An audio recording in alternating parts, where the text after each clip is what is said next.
भगवान बुद्ध आत्मज्ञान की खोज में तपस्या कर रहे थे। उनके मन में विभिन्न प्रकार के प्रश्न उमड़ रहे थे।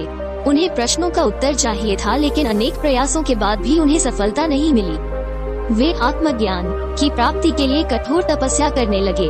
अनेक कष्ट सहन किए, कई स्थानों की यात्राएं की, परंतु जो समाधान उन्हें चाहिए था वो उन्हें मिला नहीं। एक दिन उनके मन में कुछ निराशा का संचार हुआ। सोचने लगे, धन, माया, मोह और संसार की समस्त वस्तुओं का भी त्याग कर दिया, फिर भी आत्मज्ञान की प्राप्ति नहीं हुई। क्या मैं कभी आत्मज्ञान प्राप्त कर सकूंगा? मुझे आगे क्या करना चाहिए? इसी प्रकार के अनेक प्रश्न बुद्ध के मन में उठ रहे थे। तपस्या में सफलता की कोई किरण दिखाई नहीं दे रही थी और इधर बुद्ध ने प्रयासों में कोई कमी नहीं छोड़ी थी। वे उदास मन से इन्हीं प्रश्नों पर मंथन कर रहे थे। इसी दौरान उन्हें प्यास लगी। वे अपने आसन से उठे और जल पीने के लिए सरोवर के पास गए। वहाँ उन्होंने एक अद्भुत दृश्य देखा।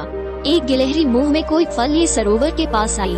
फल उससे छूटकर सरोवर में गिर गया। गिलहरी ने देखा, फल पानी की गहराई में जा रहा है। गिलहरी ने पानी में छलांग लगी दी। उसने अपना शरीर पानी में भिगोया और बाहर आ गई। बाहर आकर उसने अपने शरीर पर लगा पानी झाड़ दिया और पुनः सरोवर में कूद गई। उसने यह क्रम जारी रखा। बुद्ध उसे देख रहे थे, लेकिन गिलहरी इस बात से अनजान थी। वो लगातार अपने काम में जुटी रही। बुद्ध सोचने लगे, ये कैसी गिलहरी है? सरोवर का जल यह कभी नहीं सुखा सकेगी, लेकिन इसने हिम्मत नहीं हारी। यह पूरी शक्ति लगाकर सरोवर को खाली करने में जुटी है। अचानक बुद्ध के मन में एक विचार का उदय हुआ, यह तो गिलहरी है, फिर भी अपने लक्ष्य को प्राप्त करने में जुटी है। मैं तो मनुष्य हूँ। आत्मज्ञान प्राप्त नहीं हुआ तो मन में निराशा के भाव आने लगे। मैं पुनः तपस्या में जुट जाऊंगा।